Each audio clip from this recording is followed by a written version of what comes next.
तो हाँ भाई, क्या रही शुरू। तो आज की इस वीडियो के अंदर हमारे पास इस साल के 3 फ्लैगशिप फोन हैं और 2 के लिए तो आपको पड़ोसी किडनी चाहिए, लेकिन ये वाला जो फोन है ना, इसके लिए पड़ोसी किडनी नहीं लगती क्योंकि ये 70,000 रुपए का है। तो वैसे तो मैंने इसका कैमरा रिव्यू कर दिया था, लेकिन आप लोग जानना चाहते थे कि भाई इन दोनों फोन कंपेरिजन में इसका कैमरा कहाँ टिकता है। तो हमने भाई तीनों को अच्छे से टेस्ट कर लिया। अब ऑन पेपर स्पेसिफिकेशन तो आप जानते हो, लेकिन हम स्पेसिफिकेशन से अलग जो करने वाले हैं वो है रियल लाइफ टेस्ट हमने करा है तीनों ही कैमरा का। तो वीडियो अच्छी लगे और इन्फॉर्मेटिव लगे तो लाइक जरूर करना, और चैनल पर पहली बार आए तो भाई चैनल को सब्सक्राइब जरूर कर देना, क्योंकि हम 1 मिलियन की फैमिली के काफी नजदीक हैं। और कुछ इस तरीके की तीनों के फ्रंट कैमरा वीडियो रिकॉर्ड करते हैं। और यहाँ पर भाई मेरे को जो सैमसंग के कलर्स है ना, चश्मा लगाने के बाद सबसे कमाल के लग रहे हैं। बाकी Xiaomi हर बार की तरह लाइट अच्छे से कंट्रोल नहीं कर रहा। Xiaomi के पास जो डिसएडवांटेज है वो ऑब्वियसली वीडियो रिकॉर्डिंग की सेटिंग्स के, इसमें 1080p 30 FPS का ऑप्शन मिलता है। बाकी इन दोनों ही फोनों के अंदर 4K 60 FPS तक में आप वीडियो रिकॉर्ड कर सकते हो। हम अभी उसी के अंदर कर रहे हैं। एंड इस तरफ जो आप देख रहे हो ना आईफोन, इसमें मेरे को लाइट कंट्रोल का थोड़ा सा इशू लग रहा है। और बैकग्राउंड देखो ज़्यादा अच्छे से भाई सैमसंग ने चमका कर रखा है। बाकी आप अपनी ओपिनियन बता सकते हो आपको किसकी वीडियो और ऑडियो क्वालिटी अच्छी लग रही है। तो फ्रंट कैमरा वीडियो क्वालिटी में मेरे को सैमसंग काफी इंप्रेसिव लगा। इसने बैकग्राउंड को भी काफी अच्छे से कंट्रोल कर रखा है। वहीं पर आईफोन ब्लोन आउट रखता है। और Xiaomi में तो क्या ही कहने, Xiaomi बिल्कुल चमका देता है, स्किन टोन हो चाहे बैकग्राउंड हो। बट सैमसंग में जो हेयर्स है ना, उसे देखो हल्का से इन्होंने ब्राउनिश कर दिया। वहीं पर आईफोन के अंदर ये ब्लैक है। तो यहाँ पर सैमसंग और आईफोन में इस बार कड़ी टक्कर है फ्रंट कैमरा वीडियो क्वालिटी में। बट यहाँ पर अपोजिट लाइट तीनों इक्वली परफॉर्म करते हैं। और यहाँ पर डायरेक्ट सनलाइट में भाई आईफोन स्किन टोन चमका देता है लाइक Xiaomi, और वहां पर सैमसंग भाई निकल कर आता है बेस्ट। तो मेरे को यहाँ पर लाइट कंट्रोल के मामले में सैमसंग सबसे अच्छा लगा। और दूसरा एचडी डिटेक्शन भी पोर्ट्रेट मोड के अंदर सैमसंग का ज्यादा अच्छा है, लेकिन जो पोर्ट्रेट वीडियो मोड है उसके अंदर स्किन टोन भाई आईफोन के पास बेस्ट मिलता है। और Xiaomi फ्रंट वीडियो क्वालिटी में वर्स्ट परफॉर्म करता है। इसमें एक्सपोजर शिफ्ट की भी प्रॉब्लम है। और ऊपर से Xiaomi की वीडियो के साथ में इसकी खुद की ऑडियो सिंक नहीं होती है, जो कि वीडियो एडिटिंग के टाइम पर पता लगती है। इसके बाद हमने बैक कैमरे की स्टेबलाइजेशन चेक करी, और यहाँ पे स्टेबलाइजेशन के मामले में मेरे को तीनों सेम ही लगे हैं। बट यहाँ पर अगर कलर्स देखा जाए तो डायरेक्ट सनलाइट में मेरे को Xiaomi और आईफोन ऑलमोस्ट टक्कर के लगे। सैमसंग ना गोरा करने पर फोकस करता है, तो सैमसंग यहाँ पर थोड़ा सा पीछे हो जाता है। बाकी ऑल ओवर वीडियो क्वालिटी में बैक कैमरे में आईफोन सबसे बेस्ट है। इवन अपोजिट सनलाइट में भी आप स्टॉप करके वीडियो को देख सकते हो। और अगर आपको लगता है आपको भाई कहीं बाहर है, तो आप यहाँ पर साउंड म्यूट करके खुद ही जज करके मुझे कमेंट्स में बता सकते हो आपको तीनों में से किसकी वीडियो क्वालिटी अच्छी लग रही है। इसके बाद पोर्ट्रेट वीडियो मोड में ना मेरे को Xiaomi के सबसे अच्छे कलर्स लगे हैं। यहाँ पर हालांकि आईफोन सबसे बैलेंस शो कर रहा है और सैमसंग फिर से गोरा करने पर फोकस कर रहा है, तो यहाँ पर Xiaomi की भाई दाद देनी पड़ेगी। And low lighting video quality में आईफोन और सैमसंग काफी हद तक इक्वल परफॉर्म करते हैं, लेकिन सैमसंग के अंदर ना ग्रेन्स मिलते हैं, आईफोन के अंदर काफी कम ग्रेन्स है। और Xiaomi में तो टॉर्च लेकर देखना पड़ रहा है कि मैं हूं भी या नहीं हूं वीडियो में। और इसी तरीके से लो लाइट में फ्रंट से जब वीडियो रिकॉर्ड करोगे, यहाँ पर भी आईफोन अच्छा परफॉर्म करता है। टी शर्ट का कलर देख सकते हो, यहाँ पर आप ग्रेन्स भी देख सकते हो, आईफोन बेस्ट है। अब यहाँ पर तीनों ही फोन में ना आपको हाई रेज कैमरा सेंसर दिए हैं, तो हमने हाई रेज में फोटो क्लिक करी। और एक बात है लाइक जब भी आप हाई रेज में फोटो क्लिक करते हो सैमसंग से और आईफोन से, तो जो कलर वाला पार्ट होता है ना उसे थोड़ा सा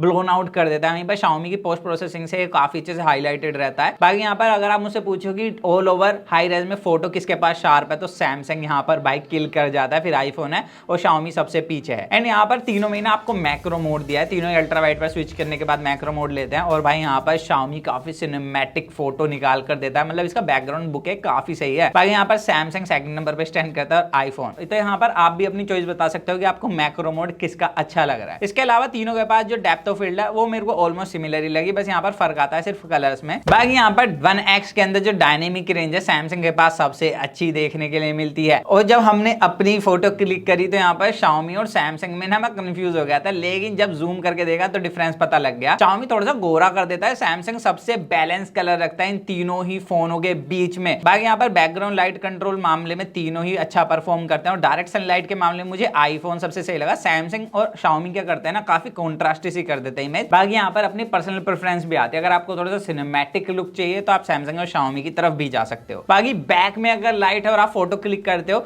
सैमसंग के पास सबसे ज्यादा फ्लेयर है, फिर आईफोन के पास और Xiaomi ने फ्लेयर्स को काफी अच्छे से कट करके रखा है। लेकिन यहाँ पर ऑल ओवर जो HDR अच्छे से हिट करा है वो सैमसंग ने करा है। जब आप जूम करोगे तो इसका डिफरेंस आपको इजीली नोट हो जाएगा। अब आती है Xiaomi के पास एक डिसएडवांटेज, इसके अंदर 1x नहीं है, इसके पास 35mm black and white camera sensor है। जब हमने यहाँ पर कंपैरिजन करा तो यहाँ पर Xiaomi में ना सिनेमैटिक तो लगती है लेकिन मेरे को कलरफुल चाहिए, और उस मामले में सैमसंग और आईफोन बहुत अच्छा डिटेक्शन करते हैं। एंड यहाँ पर आपको थोड़ी सी ऐसी फोटो चाहिए जिसे आप क्लिक करके डायरेक्ट सोशल मीडिया पर डालना चाहते हो, तो यहाँ पर मैं डेफिनेटली सैमसंग आपको रिकमेंड करूंगा। बट Xiaomi में क्या, जब आप अपोजिट लाइट फोटो क्लिक कर रहे हो और 35mm यूज कर रहे हो तो वो काफी ज्यादा सिनेमैटिक लगती है, जो मेरे को पर्सनली अच्छी लगी है। बाकी यहाँ पर 3x में जब हमने तीनों से फोटो क्लिक करी, बेसिकली Xiaomi में ना 75mm मिलता है, जो कि दी बेस्ट मैं कह सकता हूँ इन तीनों ही फोनों के बीच में, बहुत अच्छी फोटो क्लिक करता है लाइक अ DSLR। लेकिन सैमसंग के अंदर क्या है, ज्यादातर सिचुएशन में 3x पोर्ट्रेट मोड सेम ही लेता है, मतलब मस्त फोटो लेता है। वहीं पर Xiaomi में हिट एंड मिस वाला सीन है, कभी तो बहुत अच्छी ले लेगी, कभी कभी इमेज काफी बिगाड़ देता है। तो इस वजह से मेरे को सैमसंग की 3x पोर्ट्रेट मोड में कंसिस्टेंसी ज्यादा अच्छी लगी है। बाकी यहाँ पर हमने मैक्सिमम जूम से फोटो क्लिक करी है। सैमसंग में 100x डिजिटल जूम किया जा सकता है, Xiaomi में 17x और आईफोन में 15x से किया जा सकता है, लेकिन हमने 50x को और डिजिटल जूम कर दिया। तो यहाँ पर देखा भाई Xiaomi से स्टिल बेटर परफॉर्म कर रहा था, और दी बेस्ट भाई सैमसंग है। सैमसंग में बेसिकली यहाँ पर जो सनलाइट है उसका कलर भी ठीक दिखाया है। बाकी भाई अल्ट्रा वाइड में तो क्लियरली ये चीज बोली जा सकती है कि आईफोन सबसे वीक है और सबसे ज्यादा अच्छा परफॉर्म करता है सैमसंग। आप स्काई को देख सकते हो, काफी अच्छे से कंट्रोल करके रखा है। यहाँ पर भाई Xiaomi और आईफोन आसपास भी नहीं, और वर्स्ट परफॉर्म कर रहा है भाई आईफोन का अल्ट्रा वाइड इन तीनों के बीच में। बाकी लो लाइटिंग फोटोज में 1x में हमने देखा सैमसंग अगेन बेहतर परफॉर्म कर रहा है। सैमसंग में क्या है ना, जो स्काई है वो भी काफी अच्छा दिखता है और किसी तरीके की कोई भी नॉइस नहीं लगी है। बाकी यहाँ पे Xiaomi थोड़ा सा रेड टोन ऐड कर देता है, और आईफोन में मेरे को लगा कि कहीं ना कहीं ये थोड़ा सा ब्लैक रख रहा है इमेज को मैक्सिमम टाइमर यूज करने के बाद भी। इसके बाद चांद तारों की फोटो ना क्लिक करो, सैमसंग का फोन हो ऐसा तो हो नहीं सकता, तो हमने क्लिक करा